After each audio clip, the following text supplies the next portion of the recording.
April 11ஆம் தேதி இந்த நாள் ஆரம்பிச்சிருச்சு. மதியம் 1 மணி வேலைக்கு கிளம்பிட்டேன். இன்றைக்கி குடி இல்லாமல் 10வது நாள். ஓகே, நம்ம மணி அண்ணனுக்கு நேற்று நம்ம சப்ஸ்கிரைபர் ஃபோன் அடிச்சுட்டு இருந்தார், எடுக்கலை. அப்புறம் நான் திரும்ப கூப்பிட்டுட்டு இருந்தால் எடுக்கலை அப்படின்னு நான் சொல்லிட்டு இருந்தேன்ல. அவர் கூப்பிட்டாரு 3 டைம் திடீர்னு. இது போல் அவர் கூப்பிட்டதே கிடையாது எனக்கு. அப்புறம் நான் திருப்பி கொஞ்சம் நேரத்தையே கூப்பிட்டா எடுக்கலை. இன்றைக்கும் நேற்று நைட்டு கூப்பிட்டு பார்க்குறேன், வாய்ஸ் மெசேஜ் போட்டு பார்க்குறேன், போகலை. இன்றைக்கி காலையில் கூப்பிட்டேன். காலையில் வந்து ஒரு 11:30 மணிக்கு ஃபோன் போகுது. டைரெக்ட் கால் பண்ணேன், ஃபோன் போகுது. நேற்று டைரெக்ட் கால் பண்ணால் சுவிட்ச் ஆஃப்னு வந்துச்சு. இன்றைக்கி டைரெக்ட் கால் பண்ணேன், ஃபோன் போகுது. ஆனால் எடுக்கலை. அதோட இருக்குது. என்னாச்சு, எதுக்கு ஃபோன் அடித்தார் என்னென்னு அது வேறு ஒரு குழப்பமாகவே இருந்துக்கிட்டு இருக்குது. வாட்ஸ்அப்பை யூஸ் பண்ணல, நெட்டில் ஆஃப் பண்ணி வச்சுருக்கிறாரு. அவர் எப்பயுமே செல்லுன்னு சொல்லிட்டு யூடியூப் பார்த்துட்டே இருப்பார். என்ன தான் நடந்துச்சுன்னு தெரியல. எதுக்கு அப்படி எனக்கு ஃபோன் அடித்தார். 3 டைம் தொடர்ந்து கூப்பிட்ருக்காரு. சரி, ஓகே, பார்ப்போம்.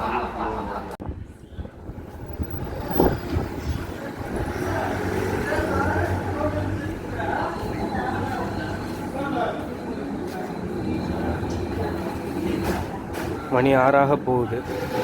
அப்படியே போய்கிட்டு இருக்கு.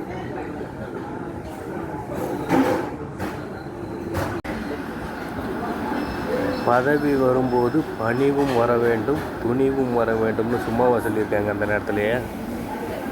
இங்கே எனக்கு தெரிஞ்ச ஒரு பையன் என் கூட வந்த வேலைக்கு வந்த பையன்தான், மலேசியாவுக்கு. அவன் அங்கே இருக்க ரெஸ்டாரண்ட்லேயே உயர்ந்த பதவி பந்தாரி வேலை, உயர்ந்த சம்பளமும் அதுதான், கம்மியான நேரம், பயங்கரமான பவர்ஃபுல்லான மரியாதைக்குரிய வேலை, சமையல் மாஸ்டர்.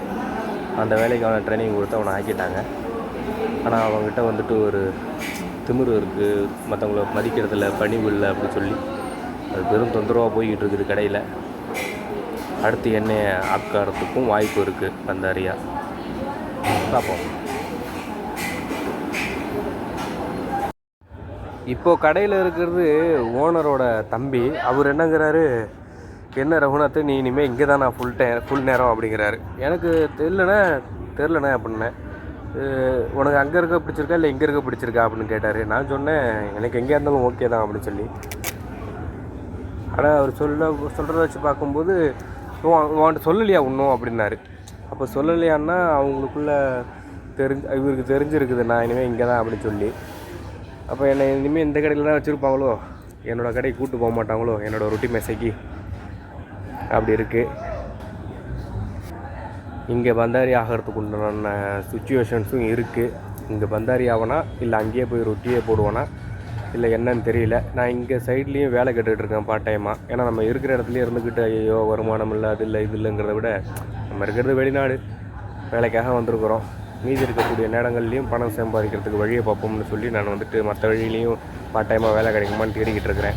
நீங்கள்லாம் உங்களில் யாராவது வெளிநாட்டில் இருக்கிறீங்க அப்படின்னா சும்மா நம்மளோட வருமானத்தை நம்ம வேலை செய்கிற இடத்துலையே எதிர்பார்த்துட்டு இருக்காதிங்க. ஏதாவது 1 மணி நேரமோ 2 மணி நேரமோ அது போல் வந்துட்டு பார்ட் டைமாக வேலை ட்ரை பண்ணுங்கள். நான் ஒரு ரொட்டி மாஸ்டர்.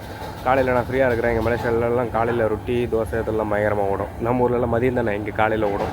அதனால் காலையில் நான் ரொட்டி போடலாம்ன்ற மாதிரியே ஐடியா பண்ணிகிட்ருக்கேன். ஏதாவது வேலையும் கேட்டுட்ருக்கேன். இங்கே வரக்கூடிய தமிழர்கள்கிட்ட தெரிஞ்சவங்கள்ட்டெல்லாம் நல்லா பேசி பழகிறவங்கக்கிட்டலாம் சொல்லிக்கிட்டு இருக்கிறேன் நான். இது போல் பார்ட் டைமாக வேணால் தான் சொல்லுங்கன்னு. அங்கே சொல்லி பார்த்தேன், பாங்கியில் 15 மாதமாக சொல்லி பார்த்தேன், ஒன்றும் கதைக்காகலை. அதனால் இங்கே இது புது இடம், இங்கே நிறைய தமிழர்கள் இருக்கிறாங்க, மொழி பிரச்சனை இல்லை. அதனால் நான் கேட்டுக்கிட்டு இருக்கிறேன் எல்லாருக்கிட்டையும். இங்கே இதுலேயே ஒரு 7 கடை தாண்டி ஒரு வாட்டர் சர்வீஸ் ஒன்று இருக்குது. ஏற்கனவே அதை பற்றி உங்கள்கிட்ட சொல்லிக்கிறேன்ல. அந்த வாட்டர் சர்வீஸ் வந்துட்டு தமிழ் ஆள் தான் ஓனரு, இங்கே மலேசியாவில் உள்ளவர். ஆனால் ஊர்லேருந்து ஆள் எடுத்து வேலை பார்க்குறாரு. அவர்கிட்டையும் நான் இன்றைக்கி சொல்லியிருக்கிறேன். பார்ப்போம், கண்டிப்பாக நம்பிக்கை இருக்குது எங்கேயாவது வேலை கிடச்சிரும் அப்படின்னு சொல்லி. பார்ப்போம், என்ன இங்கேயே இருக்க சொல்லி வச்சுருவாங்கன்னு நினைக்கிறேன். நான் நினச்சேன் ஷேக் போஸ் விடவே மாட்டாருன்னு. ஆனால் இவர் வந்துட்டு அந்த ஸ்ட்ரிக்டாக இருக்கிற ஓனரோட தம்பி தான் இவரே சொல்கிறாருன்னா அப்போ நான் இனிமேல் இங்கே தானோ அப்படின்னு தோணுது. எங்கேயா இருந்தாலும் சர்வே பண்ணுவோம். வெளிநாடுன்னு வந்தாச்சு, இதுனா ஊரா இருக்கிறதே வெளிநாடு. வெளிநாட்டில் எங்கே வேலை செஞ்சா என்ன, ஓகே பார்த்துக்கலாம் எதுவாக இருந்தாலும். இன்றைக்கி நாளில் சில திருப்பங்கள் இல்லை. ஏன்னா 2 திருப்பங்கள். ஒன்று, நான் இங்கே வந்துட்டு சமையல் மாஸ்டராக அடுத்து என்னை ஏற்பாடு பண்ணுவாங்களா. எனக்கு ரொம்ப நாள் ஆசை பந்தாரி ஆகணும், சமையல் மாஸ்டர் ஆகணும் மலேசியாவில் அப்படின்னு. என்னோடய குறிக்கோள் அது. அதுக்காக நான் கூட கொஞ்ச நாளைக்கு முன்னாடி இந்த ரம்ஜான் டைமில் வந்துட்டு நான் பழகிட்டு இருந்தேன் தெரியுமா உங்களுக்குலாம். என்னோடய சப்ஸ்கிரைபர்ஸுக்கு தெரியும், கவனிச்சுட்டு இருக்கிறவங்களுக்கு, மணி எனக்கு அவங்களுக்குலாம் தெரியும். நான் பந்தாரி ஆகிறதுக்கு ட்ரை பண்ணிக்கிட்டு இருந்தேன். இப்போ இது ஆட்டோமேட்டிக்காக எனக்கு வந்துட்டு கைகூடி வருது. இன்றைக்கி நல்ல அந்த மாதிரியான ஒரு அறிகுறிகள் தெரிஞ்சுது. அடுத்தது நான் இந்த கடையை விட்டு போகாமல் இங்கேயே இருக்கிற மாதிரி ஒரு சூழ்நிலையும் ஒரு பக்கம் ரெடி ஆகுது. ஆக மொத்தம் 2 நான் இங்கே பந்தாரி ஆகிற மாதிரி எனக்கு வந்துட்டு எதுவும் வாய்ப்புகள் கிடைச்சிச்சு அப்படின்னா நான் இங்கே இந்த கடையில் தான் 2 திருப்பங்கள் இன்றைக்கி லைஃப்பில் இல்லை. ஓகே மற்றபடி வேலை நெருப்பு மாதிரி இன்றைக்கி ஒன்றும் பிரச்சனை இல்லை. இன்னும் கொஞ்சம் நேரத்தில் வேலை முடிஞ்சிடும்.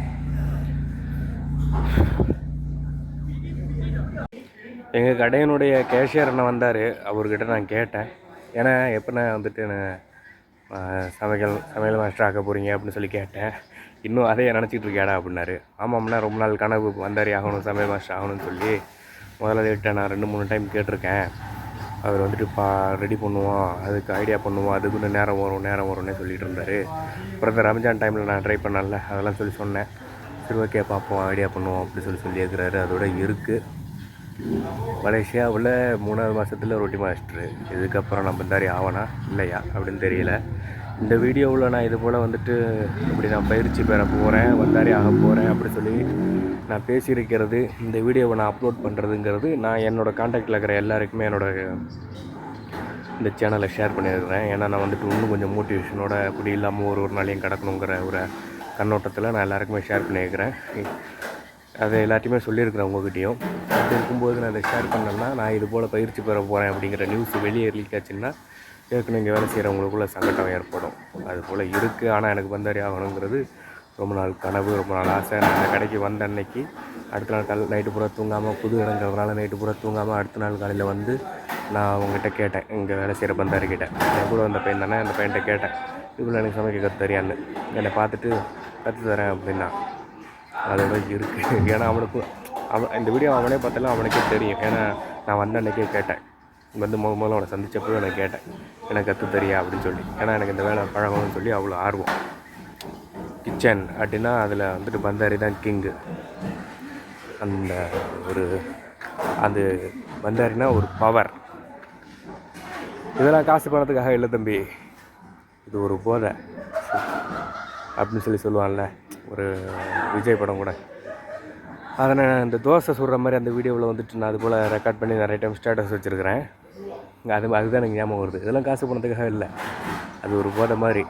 அந்த அடுப்பு, அந்த 3 அடுப்பு 4 அடுப்பு எல்லாம் பயங்கர ஃபோர்ஸாக எரியும் பாருங்கள் அந்த சிலிண்டரில். இப்போ வரும் பாருங்கள் ஒரு சவுண்ட், அப்படியே ஜிவ்வுன்னு இருக்கும் அந்த இடத்துல நிற்கும்போது, 4 அடுப்பு முன்னாடி நிற்கும்போது. பார்ப்போம், கடவுள் தான் வழி பண்ணணும்.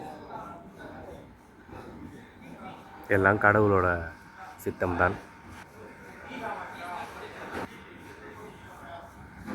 இன்னும் கொஞ்சம் நேரம் தான்.